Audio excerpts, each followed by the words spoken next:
Hey folks, it's great to see you again, and I want to talk about the things that we've been hearing about COD and Activision Blizzard for the past week. Recently, Activision Blizzard has taken a direct stab at the modding community by shutting down two platforms that everybody is making huge, wide speculations onto why it happened. Something we're never going to understand because Blizzard's never going to tell us the reason why they took action on these modding communities. The only thing that we know is, of course, what we speculate at this point in time. However, speculation has a wide variety of degree because we can make some reasonable assumptions based off of trending values that we see.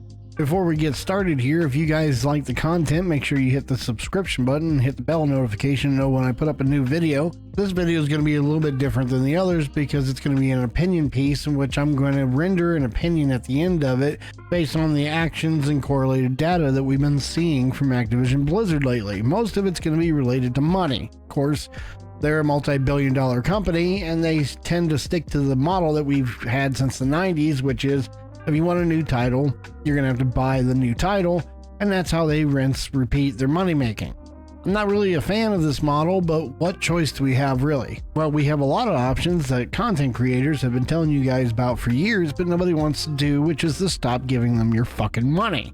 What this has resulted in is having the community start doing modding and or changing the platform to their liking, and either to get the results that they want because the actual development studio is not listening to what the community wants. Instead of listening to the community, they've decided to stick with their same model, which is let the old product die and then push you into force you into buying the new title, and which at this point, that model's gotten quite stale and old, which is the reason why we're seeing a lot of companies, they break off in pieces or we wind up with independent studios, very much like the games that we've been covering here on the channel. Mostly because those people want to create a game that the big companies are no longer listening to. This is the explosion in that space that I was referring to in the Transients devlog video that I put up a few days ago or a few weeks ago. I'll leave a link to that down below. Now, legally, I have to side with the companies because, well, that's the law, and they have the legal right to do so. However, we have a large amount of content creators that don't believe in this because they keep applying a moral decision or implication to the issue at hand. The days have already passed in which our community speaking has caused the company to actually change their ways when we're talking about the multi-billion-dollar space. So I can actually agree with the content creators who are upset about it on a moral condition. Unfortunately, moral conditions do not pass laws, which is the reason why we have this issue to begin with. Anyone who thought that Activision Blizzard was going to take the moral high ground when it came to their modding community was simply just putting their face in the sand and hoping that the company would actually do something appropriate. Unfortunately, that is not reality and that is not how stakeholders work. I'm more inclined to believe that the recent Microsoft acquisition of Activision Blizzard that has been attempted is the more logical reason I see Activision Blizzard lashing out at these smaller modding communities and companies. Reason being is that they're actively trying to sell their company. When large multi-billion-dollar companies are attempting to sell off their assets, they have a tendency of trimming the fat a bit in either to make the deal more enticing. An example of this is what we've been seeing with SM2 and X Labs, and what I mean by that is on March 24th, the actual British regulator that was talking the deals with Microsoft and Blizzard decided to soften their stance on it. When they did, stock prices rose by 13% and went up as high as $86, in which then Blizzard pitched a deal saying they would buy the company for $94 a stock. A month later, the same people said that they were going to block the Microsoft deal, overshadowing everything that they said. So on April 26th, Blizzard's Activision stock went down 11.45% that day. And with these multi-billion-dollar companies, when you have a disparity in your stock prices like that, they have a tendency of backing out of deals. So right now, Microsoft does not want to purchase Activision Blizzard at the price point that they stated because Activision Blizzard's stock keeps falling. So what better way to drum up business than to piss off a bunch of gamers and force them to have to buy older titles or the things that they want directly through Activision and either spike your stock prices.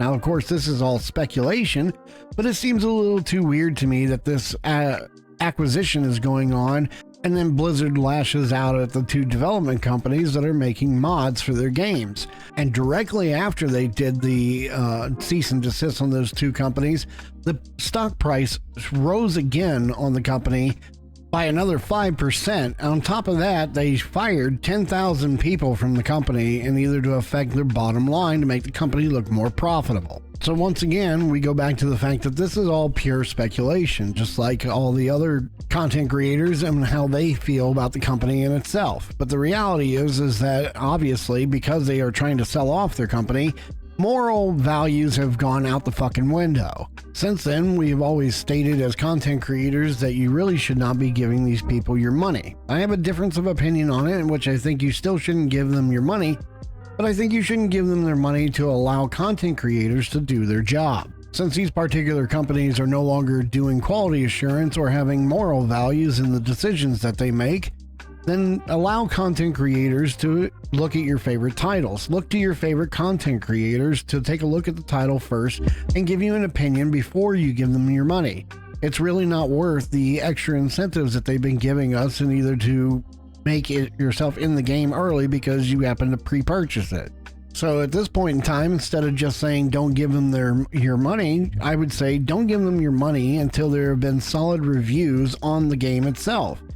This way we're not constantly complaining about a game that's broken off the bat, because if the game is broken, then you didn't purchase it and the content creator was either given a key or we did purchase it, and then we can give you a solid opinion on what the status of the game is. Hopefully, in some cases, the large content creators that are not swallowing the giant paycheck dick from all these huge billion-dollar companies, and we can give you a solid opinion. I'll have a list of and a link of all the content creators I think you should take a look at, like Big Fry, Redbeard, Mortis, Blackout, Abel Green. These are all fantastic content creators who will give you opinions on the games when they come out. I think this is a better solution than asking for a blockade of people to not give a particular company their money, although that is a stance that you can take personally if you want to. But however, I think working together as a community will result in better game titles and saving the communities lots and lots of money.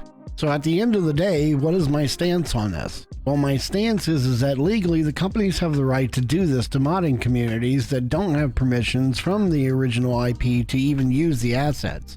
But additionally, that is just law. Morally, I cannot stand behind this. Any which way we look at the speculations and the things that are going on with these companies, we don't really have a way of determining what is happening until they actually tell us. Those companies are never going to tell us their decisions behind those things, so the only thing we can do is act on the forefront. And the forefront is taking a look at the games that they are putting out and the quality of which they are doing them, and the moral decisions that those companies are making towards their communities. I'm going to put a whole bunch of links down below of content creators I think you should take a look at, especially when it comes to this space, so they'll be able to give you their opinion, and some of them will even be able to give you deep dive coverage depending on how they like the title.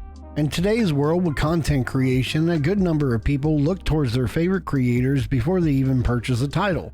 I think this trend should keep up with the current moral decisions that these companies have been making, because we remove ourselves from those moral decisions and we can give you an opinion as a consumer as well as a content creator. So for now, on a moral stance, I would tell you not to give these companies your money until we can sort out with their behavior and the way that they're treating their communities and the modded communities that are surrounding them. Legal precedence doesn't really excuse the behavior of these multi-billion-dollar companies. But at the same time, it doesn't make any sense to tell their communities to not to spend money on these games whatsoever. Instead, I think we should be taking a better approach to this and forcing these companies to be held to their standards. And either to be held to their standards, they need a voice. Allow your content creators to be the voice for you, because we have platforms that are large enough for these billion-dollar companies to understand. And some of these content creators have platforms that are large enough that they cannot be ignored. I hope this sheds some light on the opinions that I have for where the company went with this matter and where they're going with it further. If you guys enjoyed the commentary today, make sure you hit that subscription button, hit the bell notification, know when I put up a new video. I hope to see you guys in the next video. Peace.